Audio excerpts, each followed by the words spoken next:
pour cette nouvelle édition. Tout de suite, vos titres en images.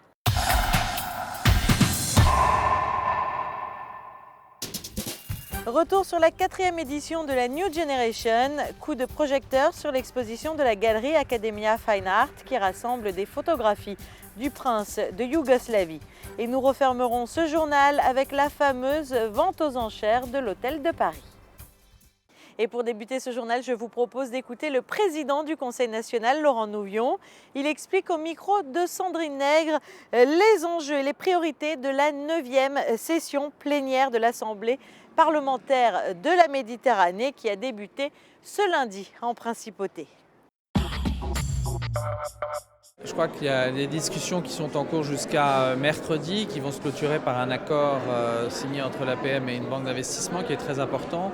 Et toute la problématique sur la Méditerranée et sur les pays qui fondent et qui entourent et qui constituent la Méditerranée. Donc vous voyez le nombre de sujets d'importance, dont notamment les déplacements de civils, qui est un sujet qui a été pris à bras-le-corps notamment par une de nos élues, Madame Nathalie Amorati-Blanc, et qu'il défend avec beaucoup de brio et de ténacité, et également l'élection d'un nouveau président de l'APM demain dans l'après-midi, un certain nombre de travaux, et puis il y a aussi des questions diverses et d'autres questions qui vont arriver au cours des discussions pendant ces 2 jours.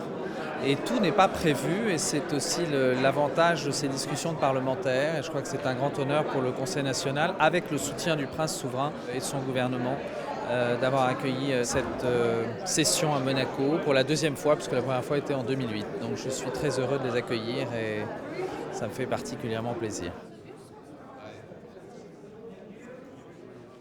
La 4e édition de la New Generation. La semaine dernière, vous avez pu suivre à plusieurs reprises sur Monaco Info les différentes répétitions sous le chapiteau de l'espace Fontvieille. Sur la piste, les jeunes s'entraînaient pour offrir pendant 2 jours de très belles performances sur lesquelles revient Sandrine Nègre.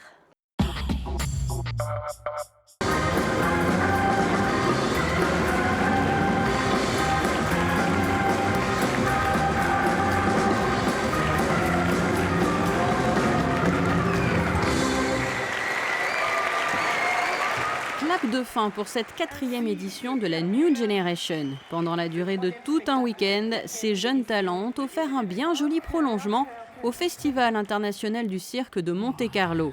Comme pour le festival d'ailleurs, la New Generation a son palmarès, divulgué lui en clôture après le grand final, car tous ces jeunes ont été observés de très près par les différents membres des jurys, par un public attentif, composé lui-même par de nombreux adolescents et enfants, comme ses élèves, notamment des écoles primaires de la Principauté, très impliqués dans le jury junior.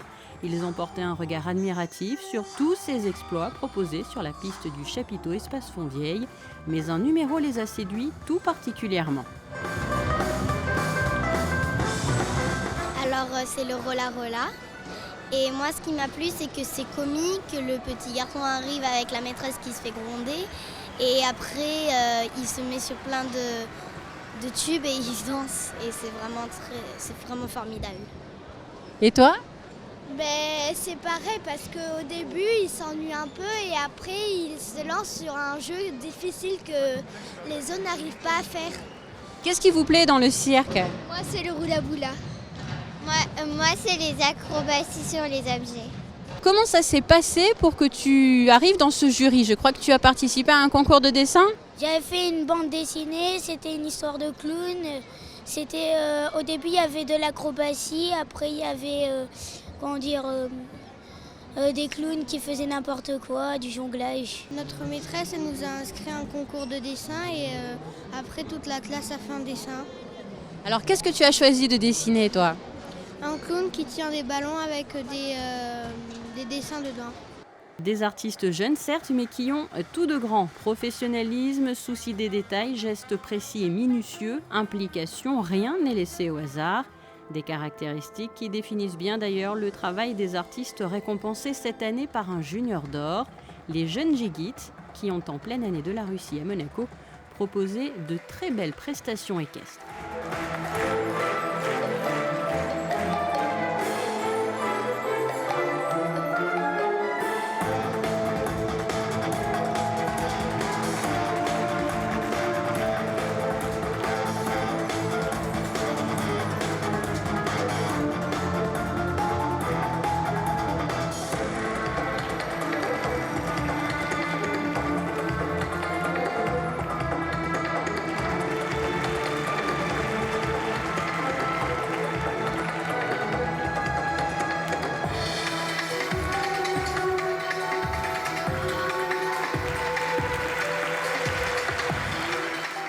Junior d'or remis celui-ci à la troupe acrobatique de Yunnan.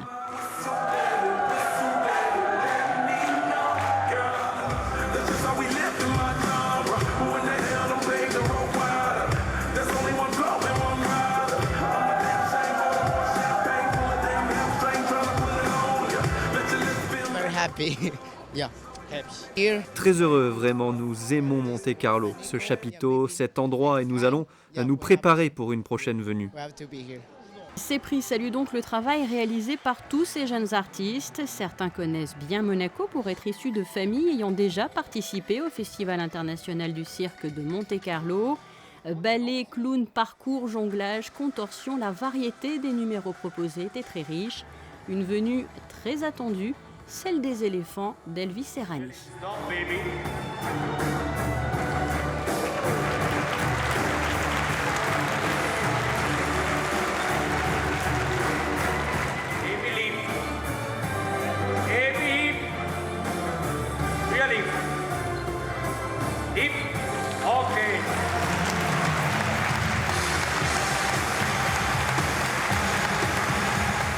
Un numéro impressionnant qui décroche d'ailleurs un junior d'argent comme Anton Mikhev ou encore Michael Ferreri. Il n'y a pas de mots pour décrire ce que je ressens. Recevoir ce prix, c'est vraiment incroyable pour moi. Je vis le plus beau moment de ma vie, tout simplement.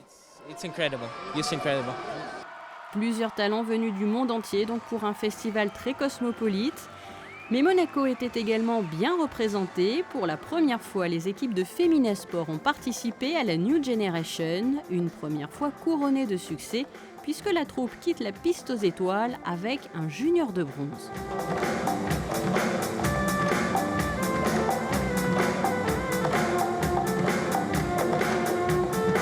On est très émus.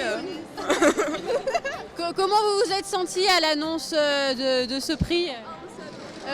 Excité. Oui, très excité, mais très heureux aussi. Oui, voilà. Des prix pour une première participation, un prix en plus très prestigieux. Est-ce que ça vous donne l'envie de revenir l'année prochaine ? Oui. La troupe de Femina Sport ex aequo pour le bronze avec 4 autres artistes. Tous ont en tout cas reçu ces différents juniors d'or, d'argent et de bronze des mains de son Altesse Sérénissime, la princesse Stéphanie, et de sa fille Pauline Ducruet, dans une ambiance chaleureuse et festive, puisque les artistes ont à plusieurs reprises souhaité un bel anniversaire à la princesse Stéphanie.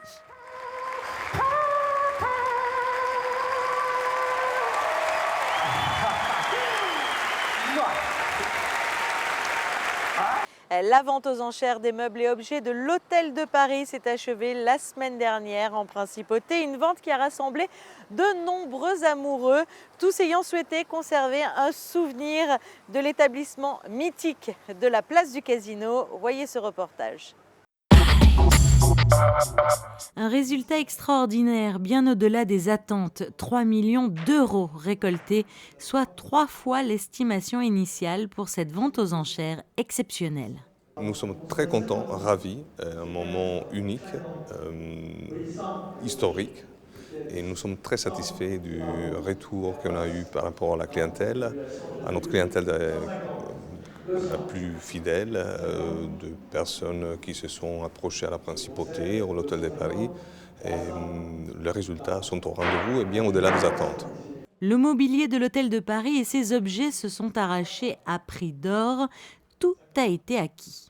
Nous avons le privilège d'avoir une clientèle des habitués qui se sont rendus ici en ces moments de ces 5 jours de vente aux enchères pour pouvoir emporter des petits souvenirs, un abat-jour, une lampe, les assiettes. Certes, le tapis du hall a quand même été un moment assez magique et unique. Des pièces emblématiques donc mises en vente, l'immense tapis qui trônait dans le lobby a ainsi trouvé preneur au prix de 41 600 €. Des acquéreurs amoureux de cet hôtel mythique de Monaco. Les acheteurs veulent s'approprier un morceau du patrimoine de l'hôtel de Paris. Donc c'est forcément des amoureux des palaces, des amoureux de Monaco et de l'hôtel de Paris forcément. Après des monégasques évidemment qui se sont déplacés en nombre, mais aussi des étrangers qui ont l'habitude de séjourner ici. Et ceux qui n'étaient pas là à Monaco ont été appelés par téléphone pour enchérir. Le record des ventes atteint, une paire de gaines provenant du restaurant Le Louis XV d'Alain Ducasse. Estimée entre 10 et 15 000 euros, elle a été adjugée à 101 000 euros. On se rend à présent du côté du boulevard des Moulins et plus précisément à l'angle de la rue Saint-Laurent pour découvrir une exposition de photographie à la galerie Academia Fine Art, l'exposition photographie du prince Michel de Yougoslavie, Fabien Bonilla. Chaque photo est une histoire. Voici le nom de l'exposition proposée par Michel de Yougoslavie. Des clichés pris ça et là dans des milieux urbains ou ruraux, peu importe, au gré de ses balades et de ses voyages. Chaque photo est une histoire, un titre parfaitement adapté à cette exposition. En fait, elles viennent à moi. Je fais une photo parce que je la trouve jolie. Et après, quand je la regarde, il y a quelque chose qui sort. Et je ne sais pas comment, mais pendant qu'il y en a une derrière vous, la neige, l'idée c'était que sous la neige qui est blanche, il y a la vie. Donc c'est un peu la mort et la vie, c'est un peu notre histoire en fait, on est comme ça. Il y en a une autre que je regarde là où il y a un banc qui est tout seul au milieu de la neige. Et bon, on faisait une promenade en montagne et puis ce banc était là, c'est comme une invitation à venir se reposer et puis à s'arrêter un peu dans un monde qui bouge et puis de regarder ce qui est autour. Parce que souvent, en tout cas moi j'ai des journées qui passent très vite et puis il y a plein de choses que je ne vois pas. Là, les fruits, en fait, c'était un petit déjeuner avec des amis. Et donc, ça me rappelle toujours qu'il y a l'amitié de partager un repas avec des gens. Enfin, je peux continuer, mais... Après 20 ans de travail silencieux, accompagné d'un Leica, Michel de Yougoslavie sort du bois et s'expose depuis 1 an seulement. Ah ben là, c'est un peu comme se déshabiller. C'est une façon de montrer ce qui me plaît. Et évidemment, on a tous des goûts différents, donc il y a des gens qui aimeront, des gens qui n'aimeront pas. Et en fait, je me dis, bon, ben, ça fait rien. Si je peux faire des gens heureux, qui partagent le plaisir avec moi, ben, c'est déjà ça. Ça me fait très plaisir, en fait. En fin de compte, très souvent, on a des artistes qui cherchent à faire absolument de l'art un petit peu, disons, entre parenthèses, compliqué. Et je crois que Michel, c'est tout le contraire. Michel, c'est sa simplicité, son naturel. Et on peut retrouver à travers ce parcours photographique son œil, son regard.